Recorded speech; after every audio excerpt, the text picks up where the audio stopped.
welcome to the Truetone Lounge. Today we're honored to have in person, we have Duke Levine.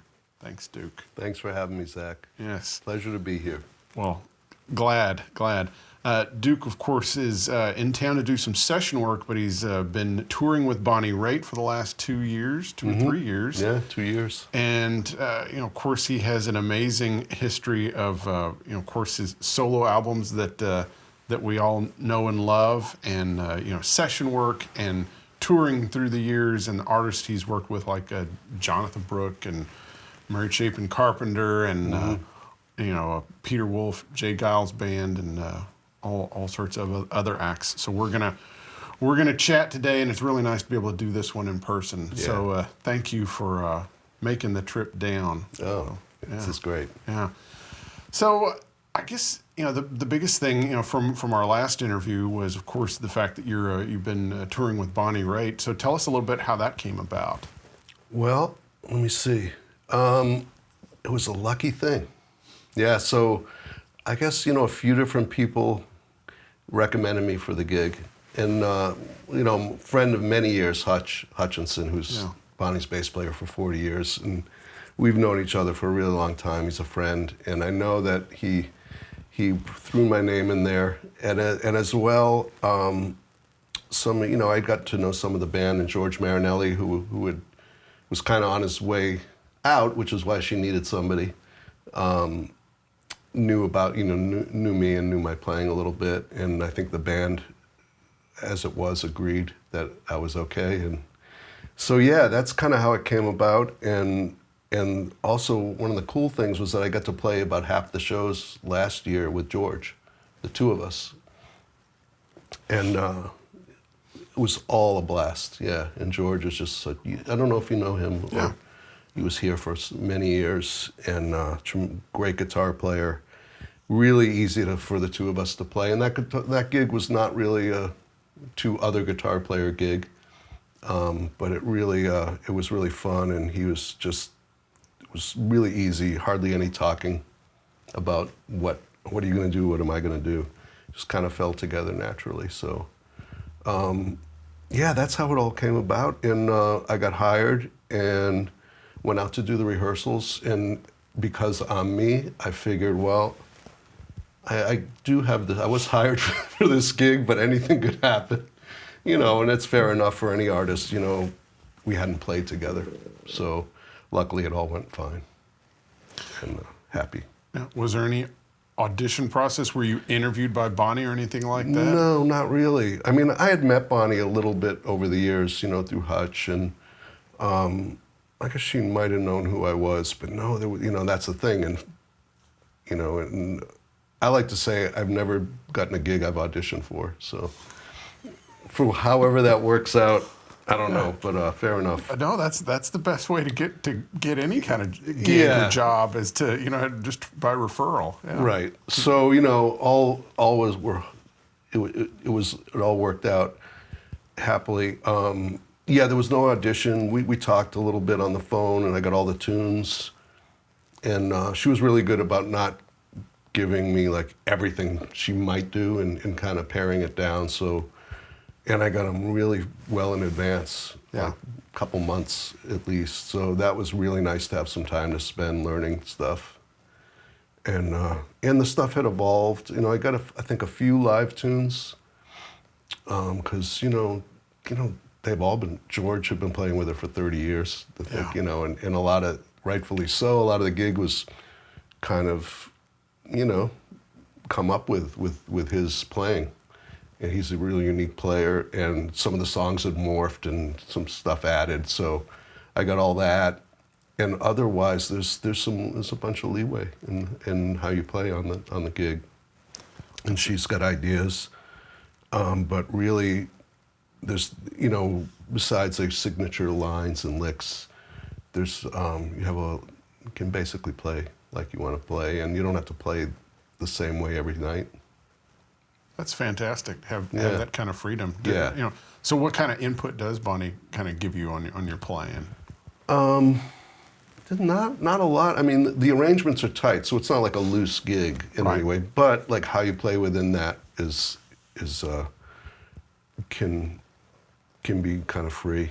Like I said, besides the signature lines or licks, she's concerned as I am about the sound of the guitars working together sonically, and I always think about that as well. So, and I think our sounds are far enough apart, and with George as well, he and I have very different sounds.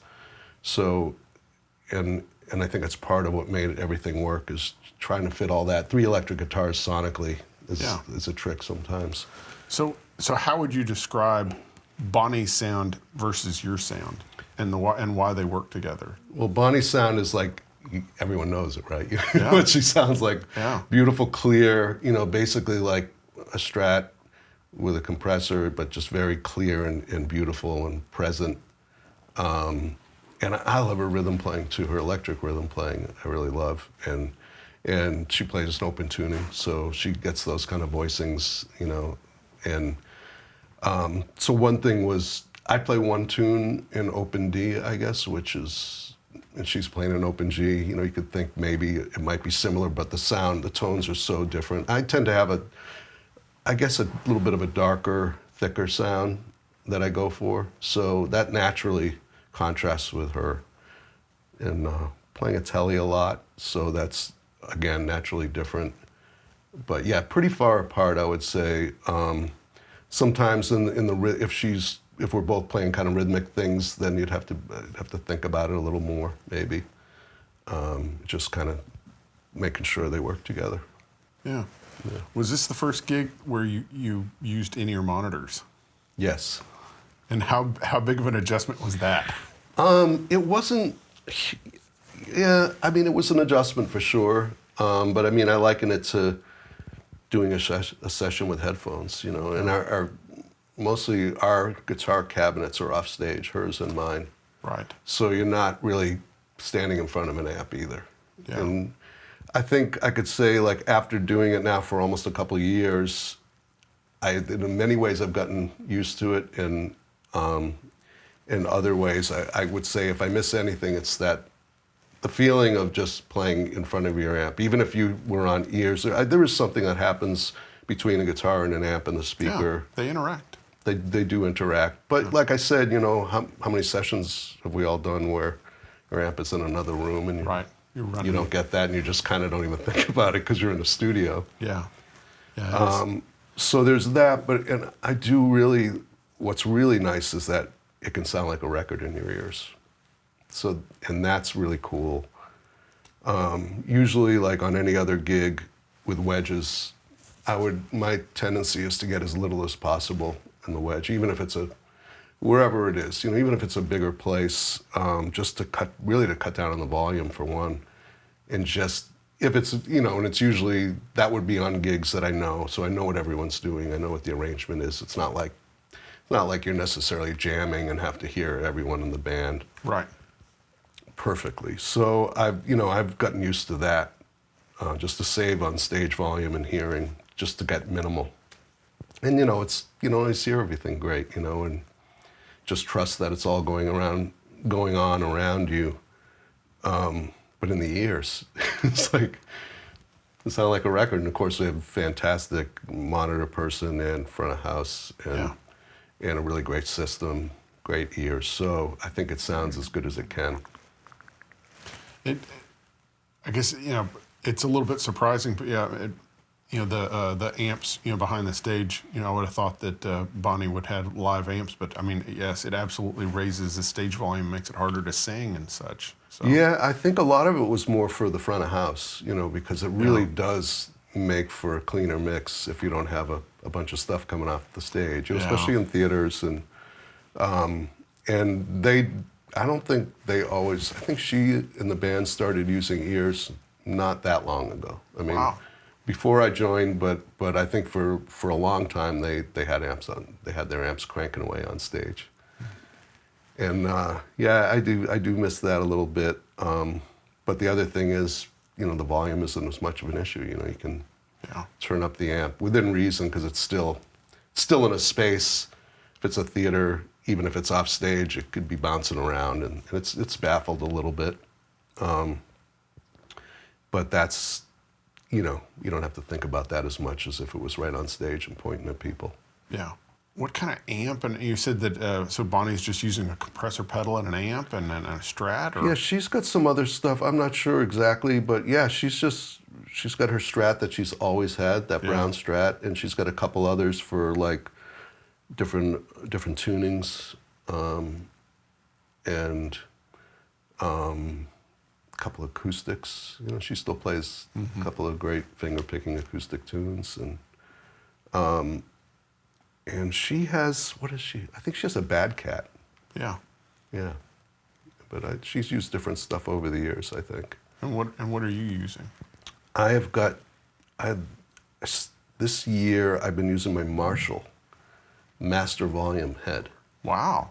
Yeah, I know, I mean, last year I have a block head that's like a JTM 45 reissue. Right. Yeah. That's really Fendery, you know, it's kind of like an early basement or something. Yeah. And that's a nice default, like big kind of sounding thing. I don't use it where if you crank that thing up, it really does something special, but in the way it's really loud too. So I tend to use it as more of a fairly clean, you know, kind of thing. That I used last year a lot. And this year, after playing with the band, and you know, I've had this Marshall head for years. I don't know if you know those. It's like, I don't know what the number is, but they're like late 70s, early 80s, 50-watt master volume, 2-input. And it always was a great sounding thing. If I would bring it to sessions, you know, I always like to say it was like totally idiot-proof. Like, could be an engineer that didn't know what they were doing. Like, somehow every time that amp just sounded right in the studio. And, you know, it will do the Marshall thing. But it also, it has a range, you know, it has some headroom, so you can get a little bit of a cleaner thing out of it. And so, you know, after I played for a year, I just thought that would fit. And Bonnie likes a kind of rockin' thing from the guitars, you know, she's not shy. And the band, the rhythm section is just, it's beautiful and it's huge sounding, I think. You know, and Ricky Fattar, amazing drummer. It just very big, you know, and Hutch has such a beautiful, you know, big bass sound, you know, like there's no shyness in those areas. So in some ways, like for me, I tend to go for a fatter, darker, thicker thing. It's like, that might not be the best because that's already covered with those guys, and just something that I thought the Marshall might just fit a little better.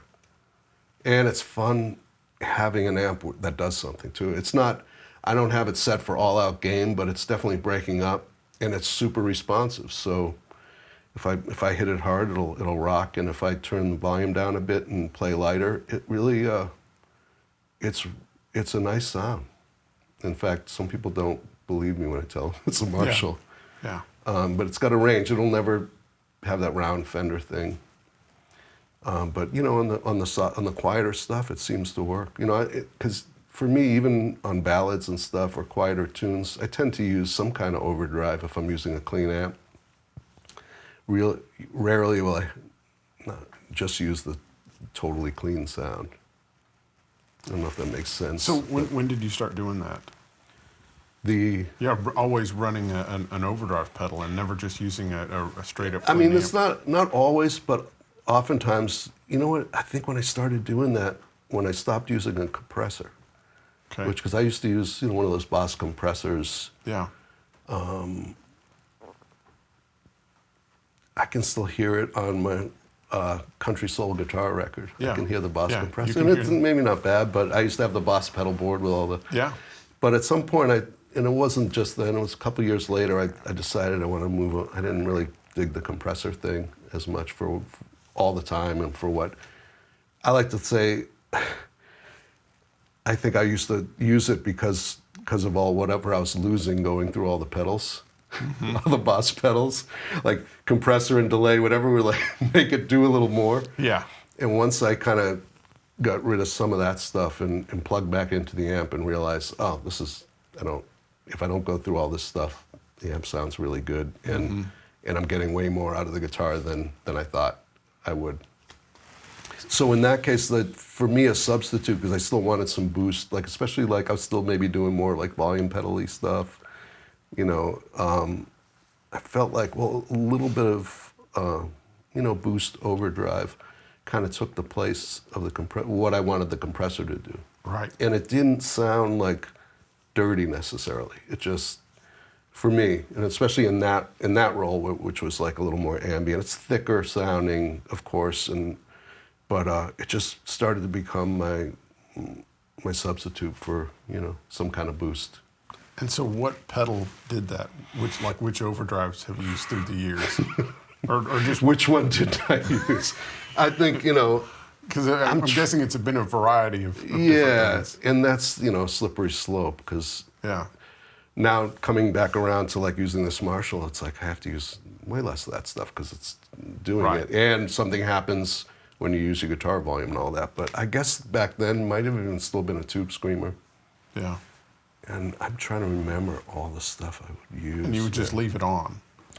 Yeah, I mean, not all the time, but if I needed that kind of, like some kind of boost and something more than just the amp. And also I think I was reconfigured, got rid of some of the Boss pedals. Not that, you know, they all did nice things, but I didn't like what they did to the tone at the time. You know, they just, it gets rough when you run through a bunch of buffers.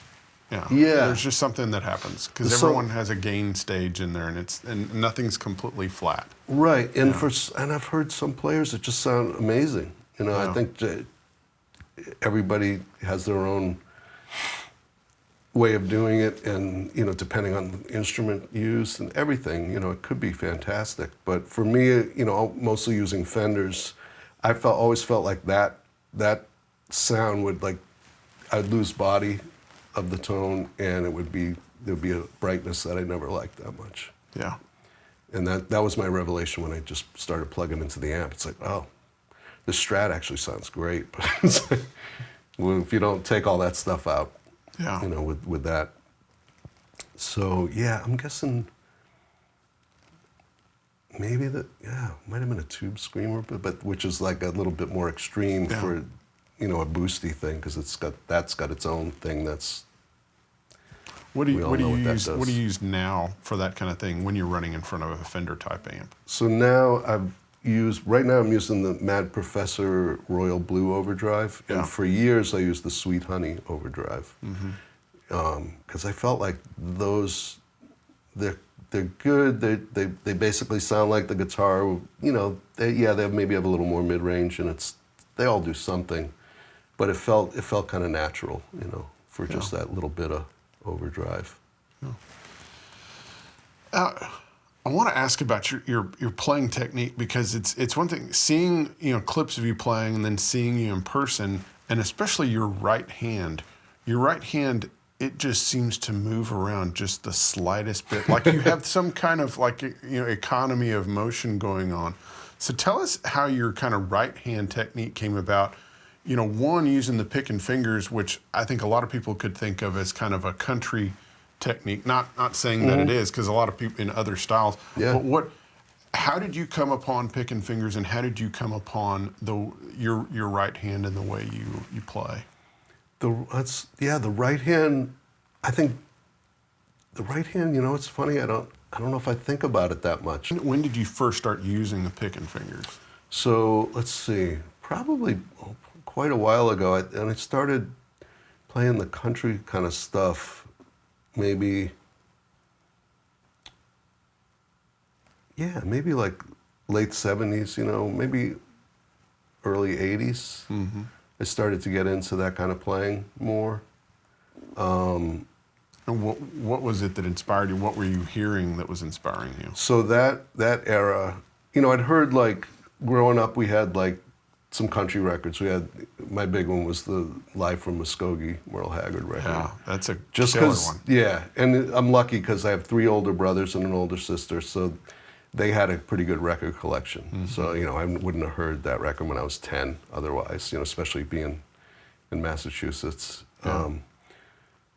So I loved that, and I knew, you know, I don't think I knew who Roy Nichols was then, but, you know, guitar sounded cool, and I did, you know, we had a couple other country records But like in the early 80s, maybe it was a little later than that, but yeah, early 80s, Albert Lee, Ray Flack. Yeah. And then, Robbie McIntosh on the Pretenders stuff. Not everything, but, there was that. Like middle of the road. Yeah. And things like that. Yeah. That was a thing at that time, And the Albert Lee solo on Sweet Little Lisa on the Dave Edmunds record. Yeah. And then Luxury Liner. That was all around. That was more mid-'70s, I guess, a little later. And then, mid-'80s, I'm sorry. And then Ray Flack a little later, right? A little later than that. Yeah, that was early to mid-'80s. The first couple of Ricky Skaggs records. Yeah. So all that stuff really got me turned on to that. Yeah. And so did you take lessons from anyone that showed you, or did you just kind of pick that thing up? How did you figure out what they were doing? How did you figure out that they were using a pick and their fingers? I don't really remember. Yeah. It's interesting, to think about. Maybe I just kind of intuitively did it. I didn't take lessons. There was no one really around. Yeah. I took lessons from a great jazz teacher when I was coming up in high school and beyond. But I don't know that there was anyone else playing that kind of stuff. Did he play with pick and fingers, or did he use No, he was just pretty traditional grip. Yeah. Yeah, it's because sometimes it's almost like you have to see it to be like, oh, that's what they're doing. Yeah. Where you see somebody, using the pick and the fingers, and you see someone do that, but it's an interesting thing. It's funny. I've never thought about it because I think I would have known. Yeah. It goes back to, and even watching people's right hands, it's like you have such an economy of motion where your hand is just right over there, and it's working hard, but it's not like it's going all over the place, right. or really, yeah. Yeah, and I think that's maybe just unconscious and just naturally gravitate towards that. Also, I was never in a band where I did that much gesticulating or Yeah. Yes. It's not that's fun to do. I didn't really know about it. Doing the windmills. Yeah, or just even left-hand stuff. I see a lot of players where and it's cool. It's dramatic, and there's also cool things you can do with all that showmanship and just and musically, yeah. But I guess I was always looking at the floor and playing guitar. So. Yeah. So being in Boston and getting into kind of country music, so that happened with that Merle Haggard record, and then it seems like as you were in school and you were taking lessons and you did an album that I haven't heard before called Guitar Talk, that yes. And that apparently is somewhat of a fusion affair. Yeah. And then after that, the follow-up on that was Nobody's Home, which of course has a very strong, kind of roots in country, and blues and R&B, kind of influence. So first of all, how did you get a record deal? And then how did... Amazing. Yeah. Well, the first one, the Guitar Talk thing happened also... and I'm in the process of trying to actually get that out again, some digitally or something. It's been hidden away for years. Yeah. But and it was more of a fusion thing. That came about because I won a contest. I don't know if we covered this in the last thing. Yeah, we did. Yeah. So maybe we don't have to get into that. Yeah. But anyways, more of a fusion thing and some regrettable unison lines that I made really good players play with me. But by the time, I did it myself, but so by the time it came out, I already had kind of moved on and decided that I'd like to do like an instrumental thing that's, I had already been playing country music a lot and rock and roll, and maybe I can come up with some music that's in that zone, instrumental music. And I had met a guy named Mason Daring, who's a film composer in Boston area. And he was hiring me to play on some of his scores. And he had a little label that he was putting some of his soundtracks out on. And he had a deal with Rounder Records, and they distributed his label. Mm-hmm. And, I've been working with him. He's like, why don't you, and I was playing with I had an instrumental band that was playing pretty regularly back then. And like I said, by the time Guitar Talk had come out, I had already kind of been starting to do this other stuff. And he had been to see the band and knew that, I was doing. He's like, why don't we do a record? I'll put a record out. Yeah. I was like, okay. So I owe a lot to Mason, and he put those 3 records out for me. Yeah. That one and Country Soul and Lava. Yeah. And Rounder was distributing his label, which wasn't technically on Rounder, but they actually, especially Country Soul Guitar, they really promoted it. For someone who I still didn't tour or didn't really leave Boston, it's really a lucky thing. It's pretty. I remember I actually got into South by Southwest that year, and I don't know what it's like now, but back then, it was like, it wasn't as huge and sprawling, I think, that festival, but it was a big deal for me, and I would have gone to done it, but it was, at that point, I got the gig with Chapin Carpenter, so. Yeah, Country Soul Guitar was my introduction to you, and right. I remember there's a record shop here in town that's still here called Phonolux, and I just remember seeing the CD, and it was there, and I thought, the cover looks kind of interesting. It was like a good cover. Country Soul Guitar. I was like, that sounds like straight up my alley.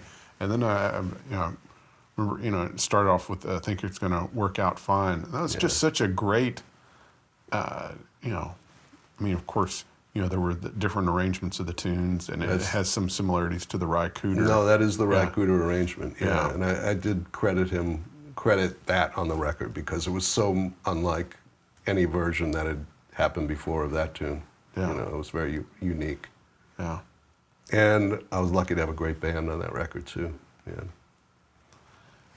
And I'll just ask this, like on I Think It's Gonna Work Out Fine, what gear did you use on that?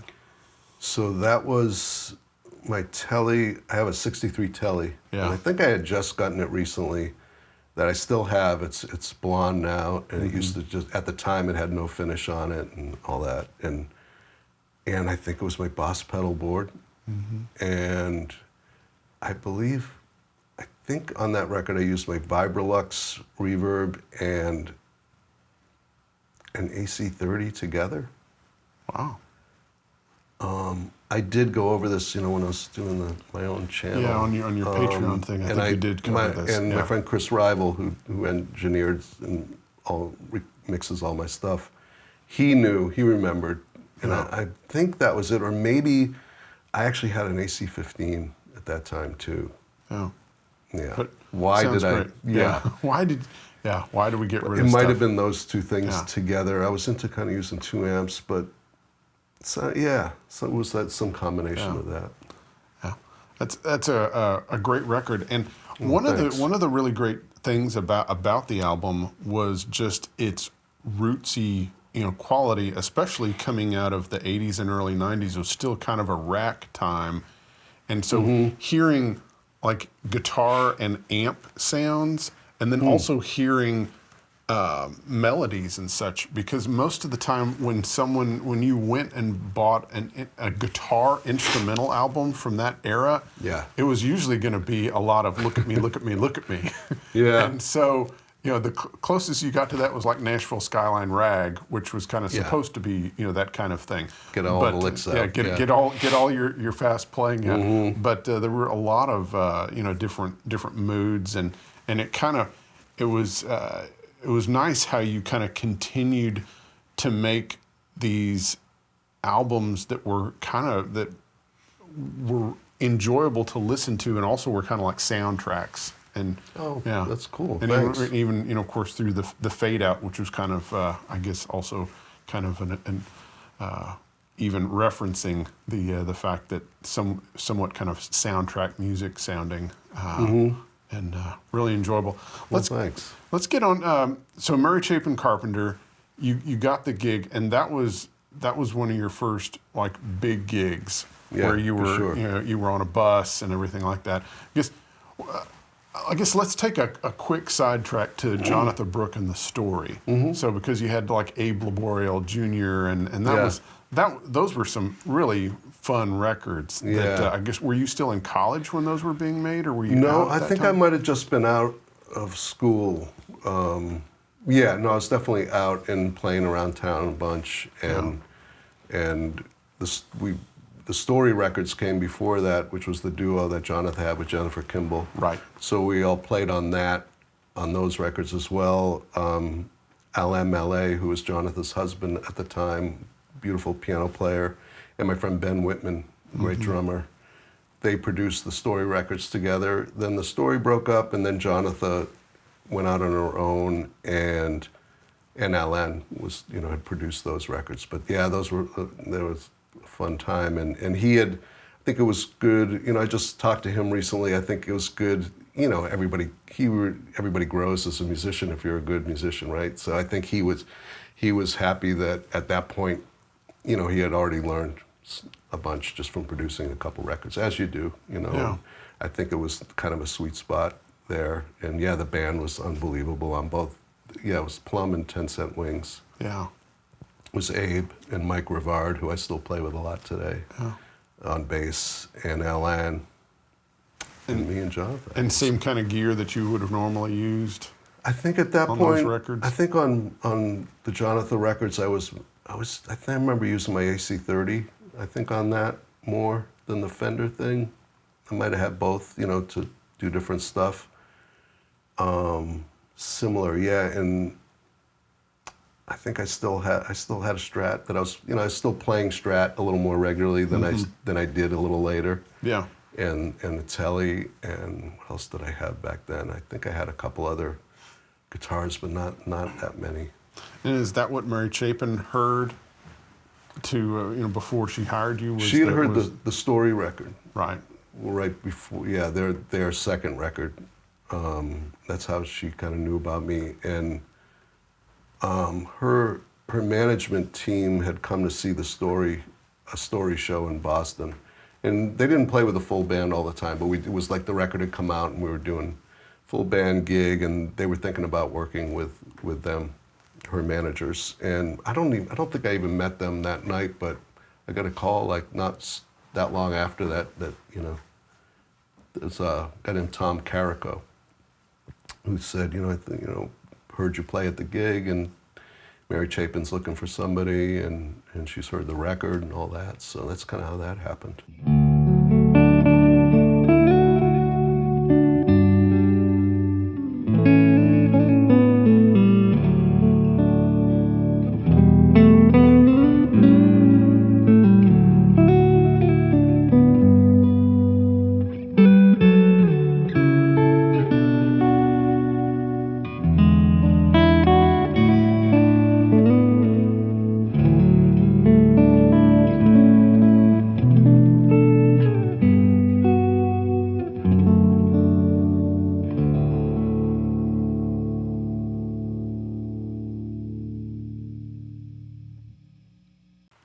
So you get the gig with Mary Chapin Carpenter, and that's probably your first kind of big tour. And tell me about the the transition of kind of like going from working with Jonatha and doing like smaller tours, because I remember you doing a date here in Nashville where it was basically the drummer was also playing bass, and you had Jonatha and you and one harmony singer, and that was kind of. And I'm assuming y'all were probably in a van or something like that, Actually, I think that was maybe around the time I started playing with Mary Chapin. I think I might have been here, but yeah, basically any of the stuff I would have done, maybe some festivals. I'd played some blues and jazz festivals, and been on some bigger stages and stuff like that. But yeah, very not a lot of it. Yeah. And nothing like that. So the transition was, all right, I'm doing this gig. We rehearsed. Did we rehearse here? I think we rehearsed here maybe. Big production rehearsals and all that. And then the first gig was at the Grammys. That was a transition. From nothing to, playing a song on TV and that. And the record that she was releasing at that point was the one where it was basically John Jennings and Stuart Smith playing on most of the record. Stones in the Road. Yeah, Stones in the Road, right. Yeah, so Stuart had played on the record, and I think they had wanted him to do the gig, and he was busy and couldn't do it. So that's where I got the call, and she would usually do a thing where on her records, where she'd do like a week with her touring band and then a week with a guest band with John. I mean, Jennings was the producer and would be on all of that. And that kind of morphed over the years, but at the time that was an MO, which was kind of nice. So yeah, and I think, it's possible Stewart played on all the tracks, later, or overdubbed, the ones with the band too, the touring band. Beautiful stuff. But yeah, that was that record. Yeah. So, and that was probably also one of the gigs where all of a sudden you're having to learn someone else's parts instead of having, cut the stuff, and you're kind of covering. Tell me about the late John Jennings, and things that you learned from him, being out with him on the road as both kind of like the band leader and also as a producer, and you as kind of a little bit of a young guy. Ton. Yeah. John was just an amazing musician, amazing guitar player, just really kind of sublime, and his touch on acoustic guitar is just really unique and beautiful, and same with electric. And to me, it's like he just always played perfectly. Beautiful time, beautiful feel, a lot to aspire to. And I was kind of the dude who was a little more like rough around the edges and, trying to keep up for me, But it was, again, it was a pretty good contrast of playing style and sound, I think, for that gig. Just everything about, learning how to play in bigger places and just a whole different scene. I don't think we were playing a lot of arenas even that year. That was a big year for her. And, festivals and big outdoor sheds, and that was all new. So all something to learn, I guess, just by doing, but also John was super gracious, and whatever I needed to know or ask him about, it was always helpful. Yeah. What were the challenges of playing on the big stages? There were stairs. Stage. I was like, this must be the big time. There were some steps that led up to like a place over there where the bass player was. Yes. And then the drums were way over on a riser. Yeah, the drums wasn't just in the middle. So just getting the mix up, and just the way everything felt, in a big room or on a big stage was just different. I mean, I'm not sure I know how to describe it, except that just like anything else, you're going to learn by doing it and figure it out. She was really welcoming, and everybody was. So that there was no any tension that, except for self-imposed from, like on my, being hard on myself for playing or whatever. But that really made it easy. Did you have to make gear changes from what you were using before to kind of? I didn't really know to do that. Yeah. I just had what I actually, at the time, I remember now, I had a super reverb. Mm-hmm. And I think I still had that Boss Pedalboard and a volume pedal. And yeah, I don't think I brought my super reverb and AC30. I had an old AC30, the first one I had. Mm-hmm. And at some point, I think I just wasn't as right for the gig, but I had it out on the road. I think I was using the super reverb, and at one point it got trashed, because the old amps with that shelf that's going to break. Mm-hmm. So, and at some point I stopped taking that out, but I don't think I ever really used it on the gig. I didn't. Which is probably smart. I mean, I think if you're going into a situation that's new in a lot of different ways, I think it probably makes sense. And just note to self now to use what you're used to, at least to start from. Yeah. Because otherwise, you're throwing a lot of other variables into the works. Yeah. And there were lots and lots of television appearances. Yeah. Yeah. Yeah, for that record. And then, through the years, for sure. Yeah, because you're Letterman, Austin City Limits, Conan, just on and on, all the TV shows of that time Even period. I think we did Talk Soup at one point. Yes. Well, yeah, there was a bunch. So, and that was all. That's definitely a learning curve, as they say. I mean, there shouldn't be. There's nothing What weird was about it yeah. except that it's just nerve-wracking. Yeah. I think. Because of the live audience and the cameras and everything. Cameras, it's like, all right, recording can be a little tense, but now you're recording and shooting, and you got to play it right once, Yeah. which you should be able to do, right? Yeah. But did you ever screw it up? I'm sure I did, but not too badly, I don't think. We did Letterman once, and not my fault, but I guess there was a big hum in whatever the rental amp was.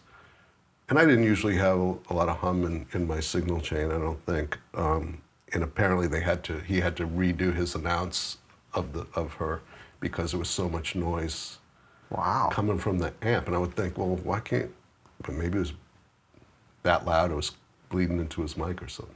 Yeah. So, not my fault. Yeah. It's not my fault. I don't think it was my fault. But, Hey, tell me about one of the kind of really interesting facts is the pianist with Mary Chapin was in the Starland vocal band.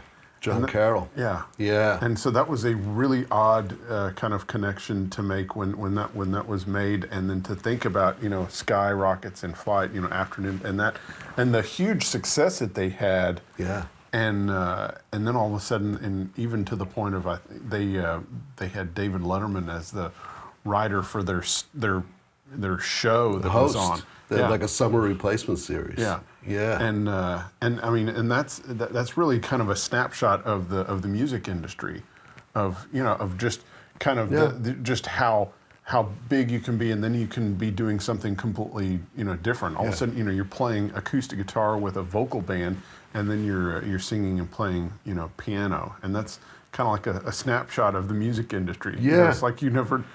What are you going to be? It's like you enjoy it while it happens, but it's like the old saying, "This too shall pass," and there'll be another thing that will be fun. Right, Yeah. exactly. Well, John was one of my favorite musicians, amazing piano player, and he was then, I think, just played guitar in the band, and he did all the vocal arranging of that song as well. He's an amazing singer. Yeah.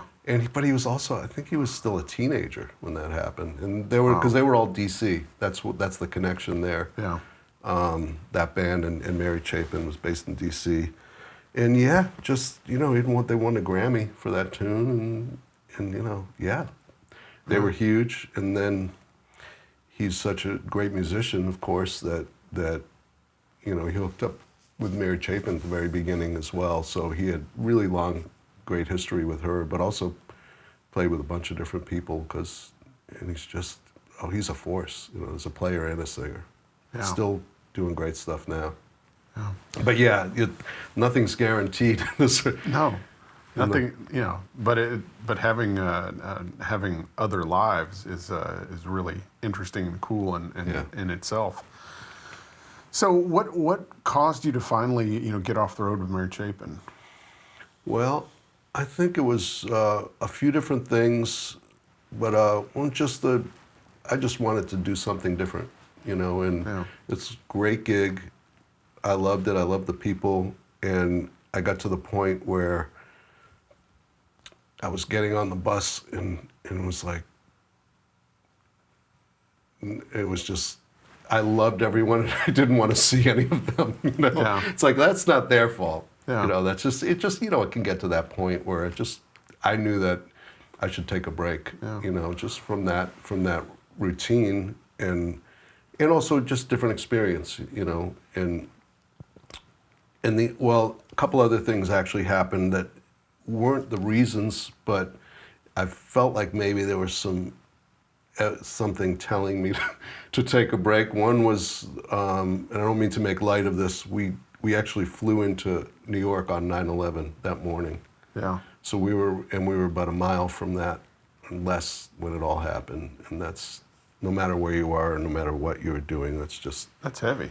It's heavy, yeah. And then that same year, I think we almost got in a really horrible accident with a bus, and because we had an incredible driver, he just zigged or zagged the right way, and we were all fine. But there were that's another scary moment. being in a near accident on a bus is very life-changing because there's something about when you're in a vehicle that big and it's going down the highway and then all of a sudden something happens and you go off off the road, and it's one of those things where you think you're going to fall over or you think all these things are going to happen, and when it miraculously you get back on the road or you're able to stop or something, it just feels like it's worse. It's a reminder how that it's worse than being in a near accident in a car or something like that because it's just this big hulk of steel going down the road. So neither of those would have necessarily gotten me to take a break from that kind of touring, but it just felt like the time where I needed to take a break from it. But what a great experience, because of course she incredible. She had you playing on her records right after that. I mean, that was the other thing. It was really cool that I got to play on the records with her, and I think sometimes I got to be on both sessions, with the guests and the band. So and everything about it was felt really creative, and as well as a great road gig. And she's a great artist, Always came up with beautiful tunes, and luckily I still get to work with her. So nice. By the way, in case you ever run into him, I'm sure you know Glenn Worf. Yeah.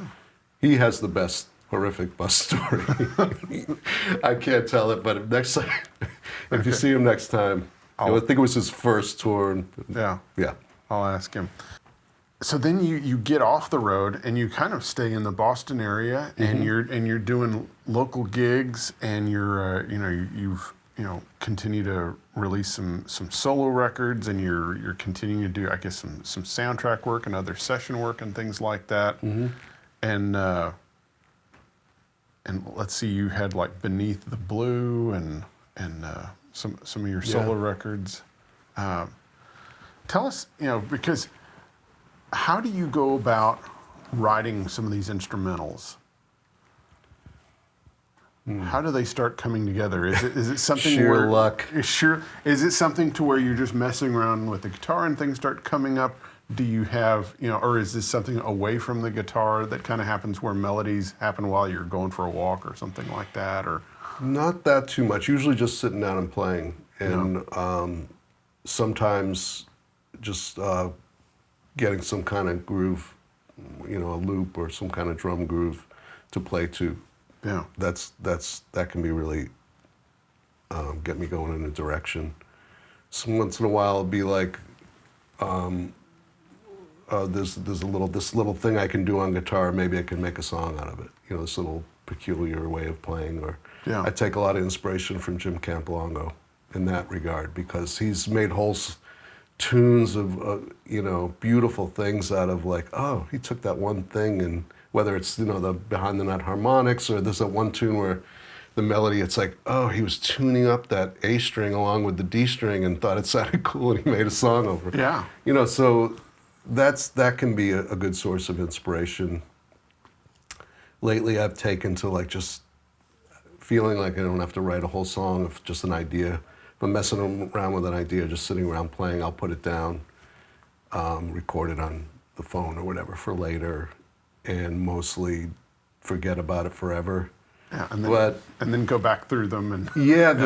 I just started doing that again, and actually it made sense, and I actually got a couple ideas, which was good.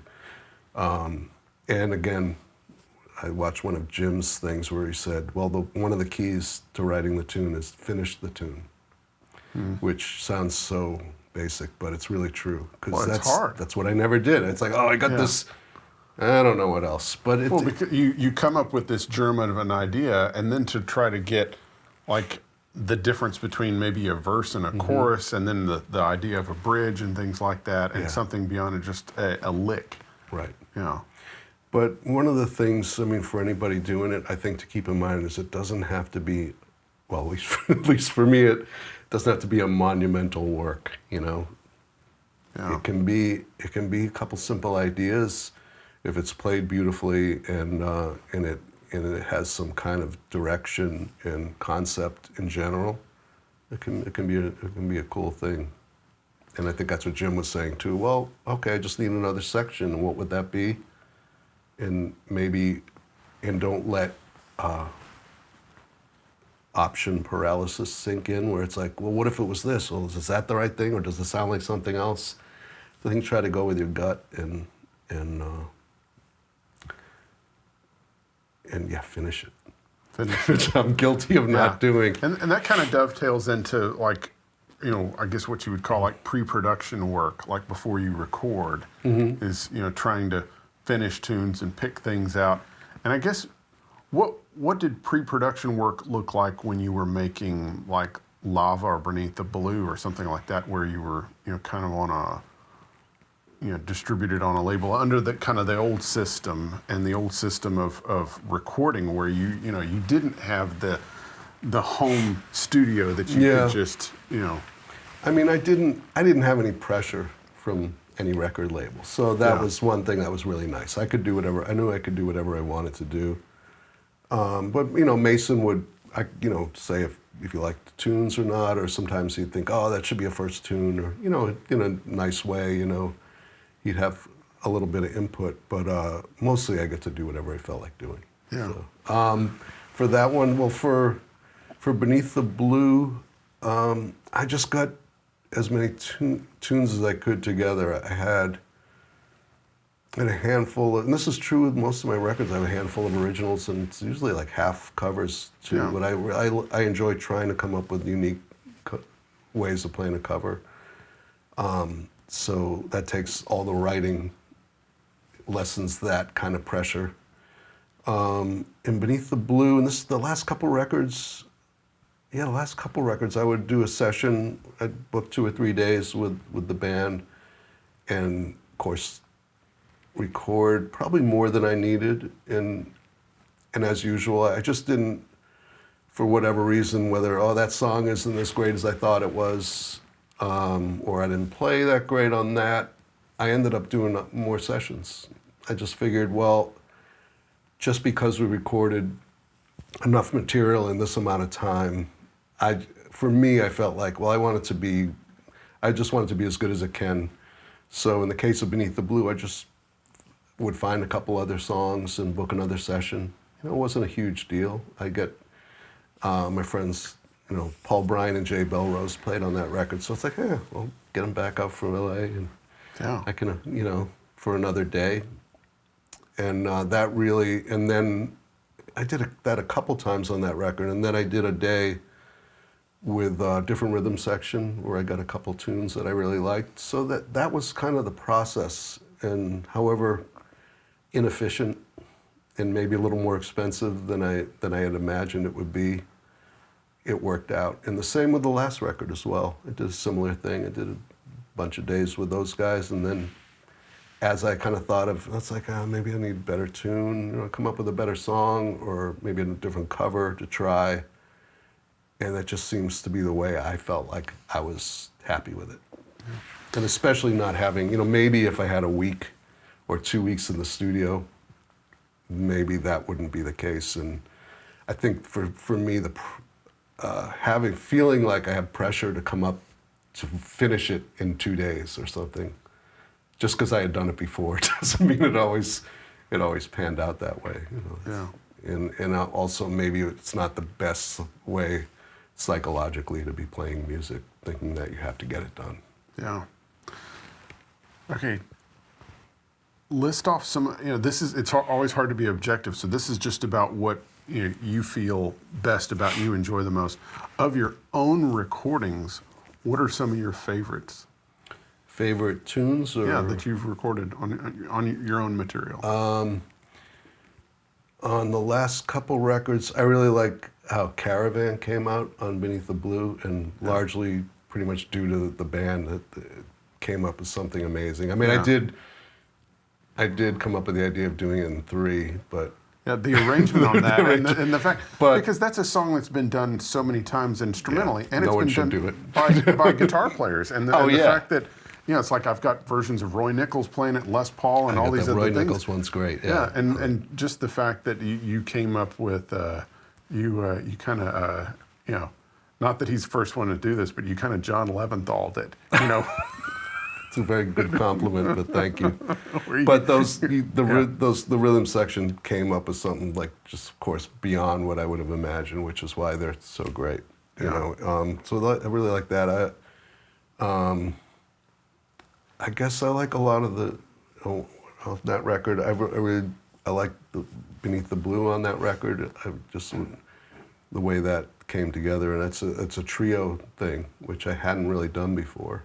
Yeah. So it's kind of pleasantly surprised.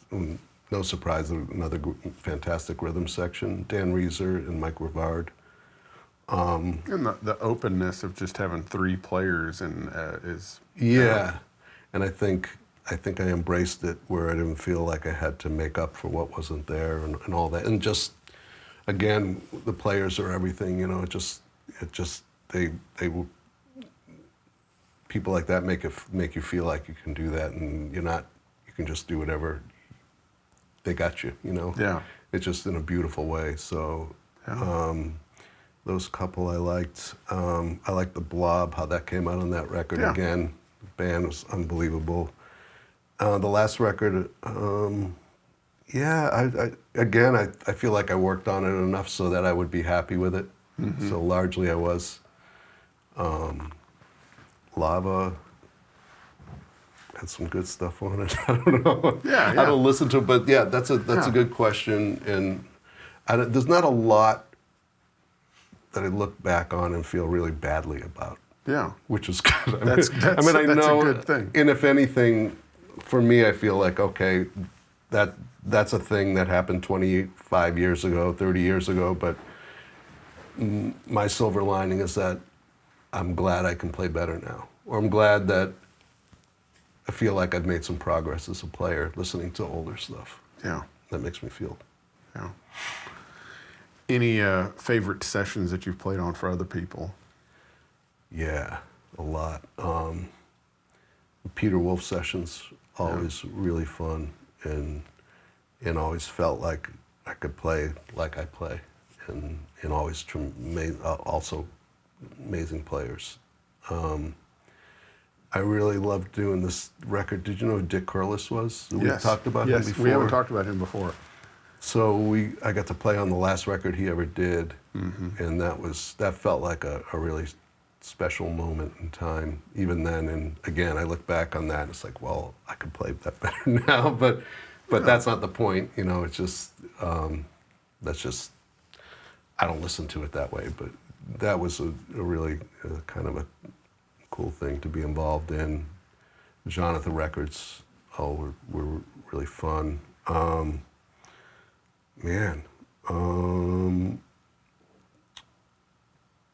The last couple Mary Chapin records I really enjoyed because they were maybe 1 or 2 overdubs, but it was everybody in a room playing together. Drums, everything, you know, real like playing to the room and get what you get, and I love doing that. And for her too, and I think that was new for her, but she rose to that occasion. There's a bunch. I got to play with Cornell Dupree on the first sessions I did for Wolf. Wow. He was on the session. Wow. So there's that. Wow. Yeah. Yeah, that's what I said. Yeah. And it was like, you know, it's classic. I was setting up, you know, we were at Sear Sound in New York, and he was there, and I heard him play one, you know, classic. Went, I was like, played one note. Yeah. There it is. Yeah, there it is. And I got to do a session with Reggie. Yeah. Once. I think we probably talked about that with Mary Chapin. Yeah. I played like an ass. He played beautifully. I go back and listen to it. What was the tune? It's a cool tune. It's called Wherever You Are. Okay. You know, there was 2 tunes on. She had like a record that was kind of a collection of maybe B-sides and a couple live tunes called Party Doll. Yeah. And it was that. There were 2 tunes that we both played on. Like in one day, we just cut 2 tunes. It was that was a thrill. Yeah. Yeah. Again, I'd like to go back. Would have liked to have gone back and played with Reggie Young 20 years later, 15 years later. I mean, I think it was okay, but Yeah, those are a few. Yeah. So you're in town to play on a session with Wade Bowen, and of course Tom Bukovac called you for that, which that's very cool. It's always an honor Very for cool. another great player Yeah. to ask you to play on something. And then of course there's the Austin City Limits that you just taped with Bonnie, and that'll be showing. Yeah, I in think next year, 2024. I at think some they point. say maybe early next year. Yeah. Yeah. Very cool. So yeah, having to we did 2 gigs. There's that venue there that they do the venue or the show. So we did Right. a gig the night before, and then George came back and guested on a few tunes on that Yeah. too. That was- So is George kind of off the road at this point? Is just kind of guesting? Yeah, he's basically, he was kind of on his way to leaving the band and just ended up staying, for some of that last year, which was great.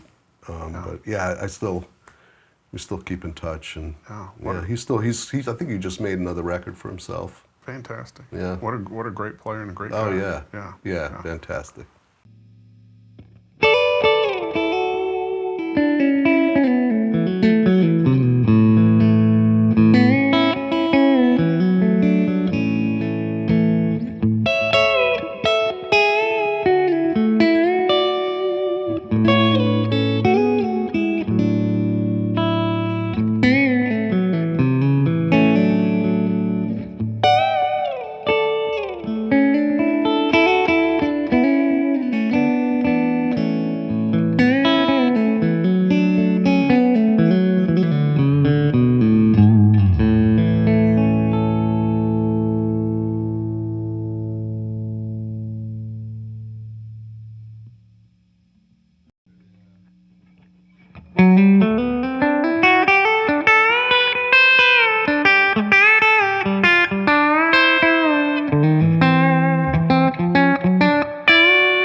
All right, Duke. Let's talk gear. All right. And first, it's great. It's great you got a Telecaster. So tell us a little bit about this. This is not your old one. No, this is a 53 Relic, they call it. I think it's a really good guitar. The neck feels just pretty much like my 53, which is really good. It was all heavily relicked, I guess, when I got it.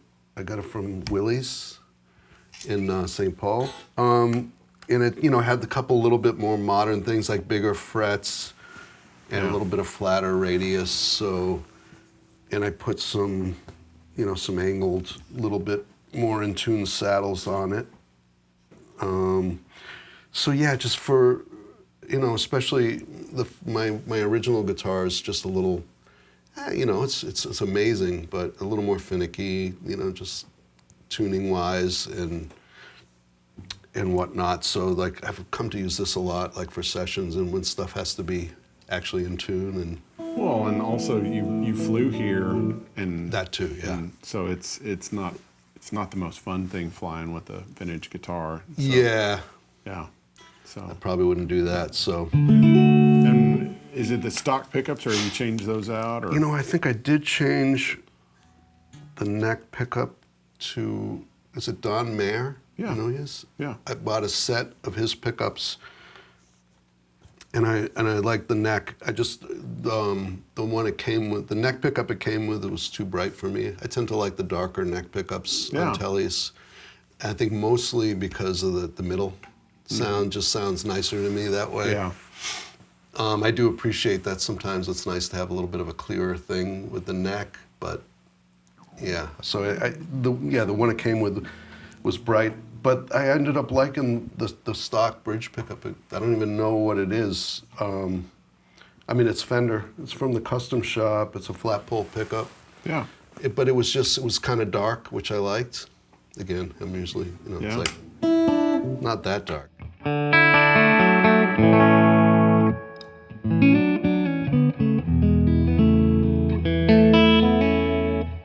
you get a better in-between sound. Yeah, I think so. And it's a pretty warm sounding guitar, and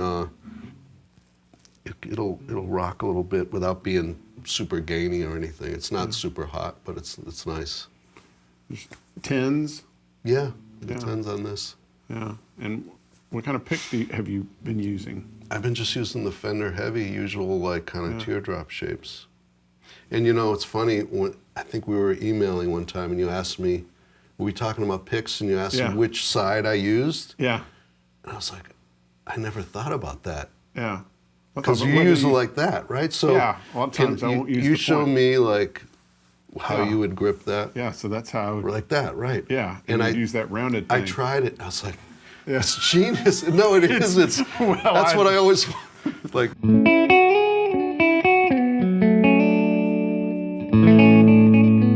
You know, and my friend Chris Rival, who I record with all the time, will tell you I became super tweaky about the attack of. Yeah. I was always trying to get him. It's like, could you just take some of that, like, and you know, I don't have that bright a sound, I don't think, but I think some of it is just pointy. Yeah. So I still mostly use that, but it's really nice. Plus you get a lot out of one little thing. You do, yeah. It's great. It's very fun. I stole that from Reggie Young. Yeah, that's what Reggie did. Did he always do that? Yeah, he always did that. He never played with the And it's point of the amazing pick. the difference, right? Yeah, and a lot of people, you know, if you just turn the pick around, just.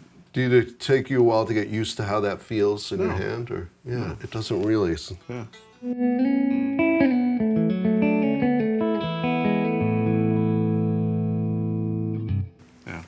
Thank you. Yeah. Thank you for that. Wouldn't me. So let's see, tens, and that's your pick. And this pedalboard. So you're using one of my deluxe reverb today, and because you're flying in, and of course Tom's going to be providing with you. I mean, he's going to have like 20 amplifiers I hope for so. you to He choose better. from. Yeah. He said it was a deluxe, but Yeah. I was like, that's it. That's it. Yeah. What else do I get with this? I think so. I'll be This all right. this looks like your grab go around town kind of board that of course you've flown with, and I love how you're really careful about trying to minimize the amount of stuff that you're going through. And so like earlier, this first pedal wasn't even plugged in. And because you were going straight into that Royal Blue Overdrive, and then you've got like this other pedal that's not plugged in at all either, that's still up to the side, and then you've got this kind of loop AB box thing from Radial that you're able to bring things in and out of the chain, and so tell us what the signal flow is here, so that All right. Because I can tell that you're really trying to get as pure of a signal going from the guitar to the amp. Yeah, that's basically where it's at, and I'm probably insane. But for me, when I got on that trip of like, all right, how close can I get the guitar with the pedals to sound like the guitar and the amp? Yeah. I figured, well, the fewer things you go through, the better it's going to be, and you'll get more. Basically, you'll get more response from the amp, from the guitar, I think, And I know people do that with buffers as well, and that can do it in a certain way. But I still don't think it. There's some really good buffers now. Actually, the guys at Jam have a really good buffer now. That sounds really close to the guitar without it doing the typical things I think that buffers do. But for me, I was like, all right, how few things can I use? But I like a bunch, I have basically on a gig, these two pedals here, I might use one or the other. That's why I don't have them both hooked up. Or I might have another little loop pedal if I want a couple other pedals in the chain. So basically, I figured if I go through, and it's all true bypass stuff, which I happen to like as well. If I go through 3 things, then I feel like it's pretty close. 3 true bypass. So, and when I had if I'm playing like mostly clean stuff, and I don't need a big, overdrive sound. I would just, that's why I didn't have this hooked up. I was just going into the Royal Blue, into this AB box, and then it goes from there into this deep blue delay at the end. So that's three things. Yeah. And then I can switch. I have these three pedals, this Bell Epic and the Jam Waterfall and Harmonious Monk on a loop. So I can switch all those out because I'm not using them all the time. Yeah. And at that point, it's negligible, It's like, yeah, it might not sound as pure, but I don't notice a huge difference.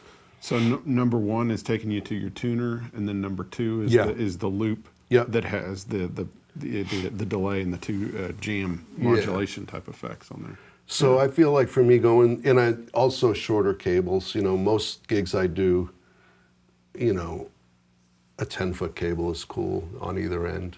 Yeah.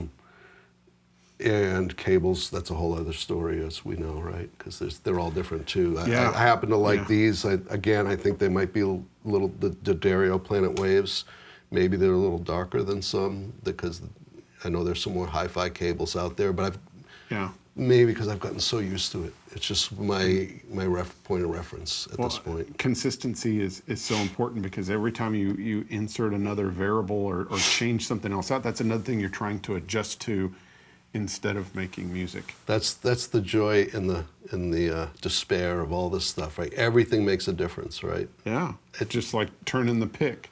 And there's so many things that do make a difference. Yeah. So that's my shtick, is that if I can go through as few things, so basically either 3 or 4 true bypass things I go through, I still feel like I'm still getting kind of a correct thing. So basically two drive pedals and this deep blue delay from Mad Professor. So how would you use the Royal Blue versus the heavy hand?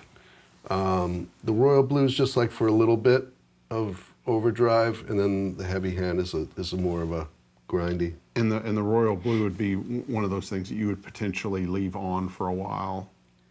Yeah. Yeah. Yeah, and depending on the amp, so like I say, when I'm playing this Marshall amp, I don't really need anything like that, because, the amp responds in a really nice way. If I'm a lot of times around, all other gigs, a lot of what I use is my Vibrolux reverb, which is a basically clean sounding thing. I feel like there's probably more instances where I'd keep on a little bit of overdrive for that. Yeah. And your board with Bonnie is basically like this, but bigger, and it's got a few more options on it. It's similar. I've got an Octavia kind of pedal, because there's a couple guitar solos on her records that have that kind of thing that George did. Wow. Yeah, and she really digs that. That's like something I wouldn't normally use. And then I have like a digital delay that Source Audio Nemesis. Because there's just like a couple tunes that need like a certain timed delay, digital delay kind of thing, and it's got some easy presets. So that I use that. That's in a loop with this stuff, and then I think I had like three different overdrives, just because like, what if I need this? What if I need that? And again, that's kind of streamlined a little bit using the Marshall, where I don't kind of feel like I've a couple different ones will do. Let's hear the difference between those two overdrive pedals. This is the Royal Blue.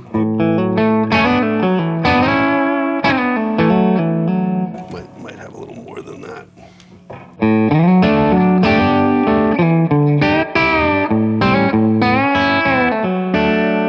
And then of course, like this lead pickup's always going to make the pedal do more. So like, it's really for like an in-between sound. It's apparent, right? With the neck pickup. To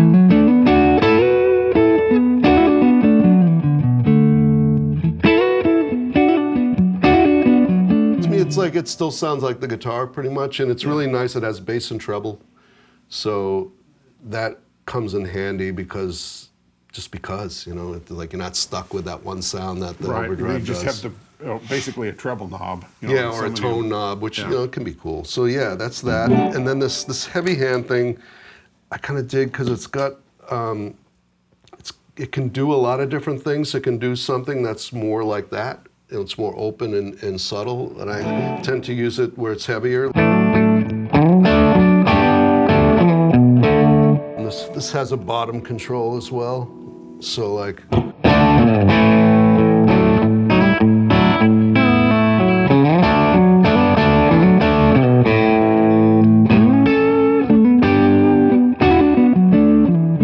You know, for me, that sounds pretty close to like what the guitar should sound like.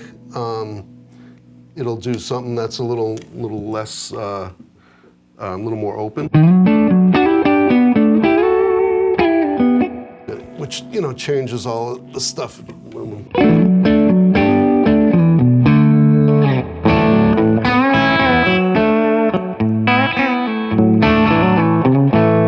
know, it's pretty close. And then you've got this these two jam pedals up top. One of them's doing the vibrato thing. Yep. And the other one does different. The harmonious monk. Is that what it's called? Yeah. Yeah. It does the two. It does different forms of tremolo, whether it's kind of like the brown face kind of thing, or the straight up opto, you know, trim like a blackface amp. Yeah. Right? Yeah. So this was So this is kind of the harmonic.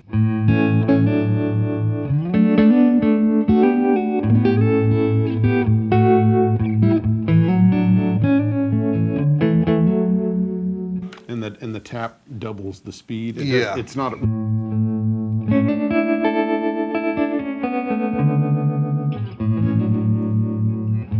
Useful. And then it does the normal, you know, kind of trem too.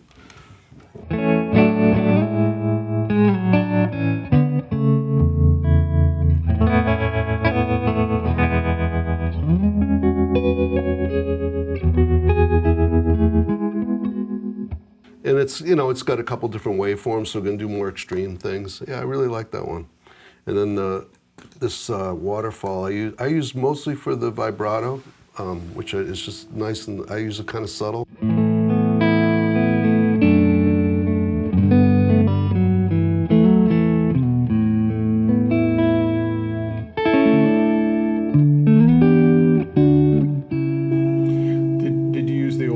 Vibrato pedal back in the day. I did, for that yeah. kind of thing? I still have a couple of those. Those are really nice. Yeah. It's funny, I went back and after not having used it for a long time, and I still really like it, but I've really gotten used to this one where it's just, it's a little different and just... Probably has less noise issues than the original. Was the original noisy? I don't really remember. The original one was pretty noisy. Yeah. Also, but you know it what? sounded great. This one, also, what I love about it, it on the vibrato setting, it really kind of thickens the tone. Again, I come back to all that, like I'm always looking for, but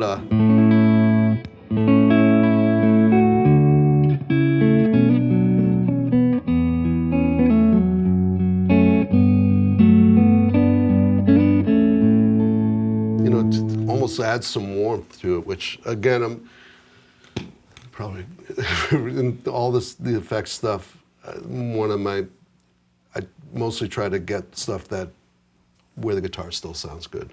Yeah. And I've had some effects that I really liked, but all of a sudden it sounds like the buffer to me, or you know where the tone gets too bright when you turn the effect on, that kind of thing. So I'm really careful about that. And this Catalan-bred Echo, the Bell Epic, their Echoplex has you know the Echoplex preamp in it, or it's that style preamp. So it's maybe a little, does something a little brighter, but it's super musical to me, you know, and whatever it does to the sound, I like. It doesn't feel, you know, it does it in a nice way.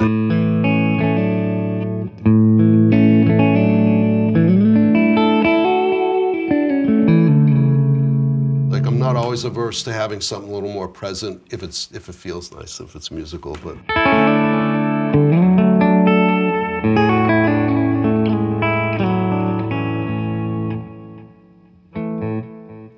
Couple playing questions. Yeah.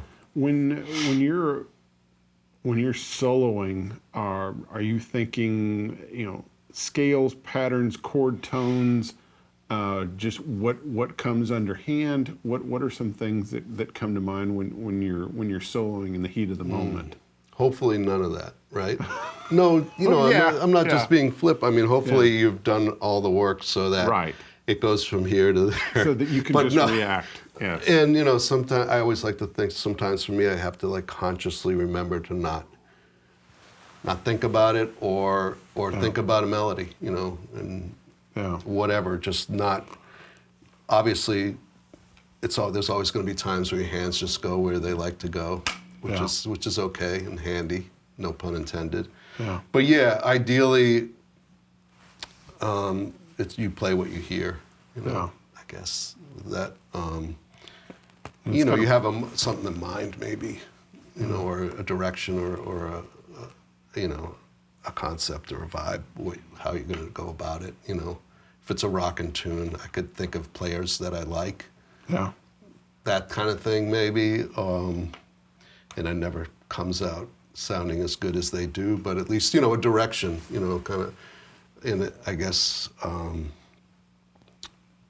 If it's, more and more, I just try to really play melodies, and this sounds basic, play melodies and have them develop from where you start. Don't give up, don't jump around, which I'm guilty of doing. It's like, I'm playing this, now I'm up here, and I'm doing this because I got to play this lick. Yeah. All that stuff can come into play and does sometimes, but if I'm just paying attention to what I'm playing and thinking about the melody in my head, it's always going to come out better. And I think I've made a conscious decision to practice that way too, instead of just practicing where I'm just trying to get licks under the fingers, or doing that thing where you're playing all the notes to make sure you hit all the different changes, which can be really useful, especially if you're playing over like, jazz changes. I've consciously, whether it's playing to, backing tracks or a tune, it's like just practice with that thought in mind instead to just be musical. So in soloing. Yeah. So try to drill that down and get really concrete. So what would be an example of? So let's say you'd have a track that was like chord changes, and then you're gonna try to challenge yourself just to think straight melodically. Okay. So start out with a simple idea, and then either repeat that idea or repeat it with a different rhythm. Yeah. Repeat it in a different octave. These are really basic things. Repeat it. It's like many people have used it. The last time I saw someone talk about it was Pat Metheny, where he said, it's like happy birthday is the thing, right? Happy birthday to you. Little variation. Yeah.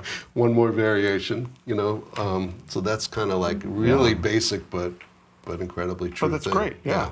Yeah. So if I'm playing, like, say,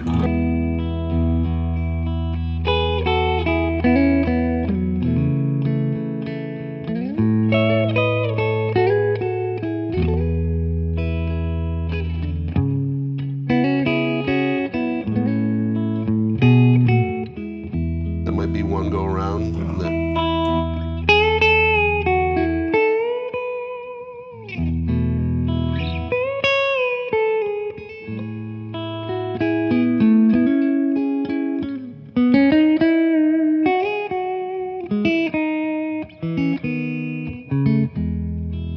pretty basic and doesn't do a lot, but hopefully it was paying attention to where the first lick or the first melody and going from there.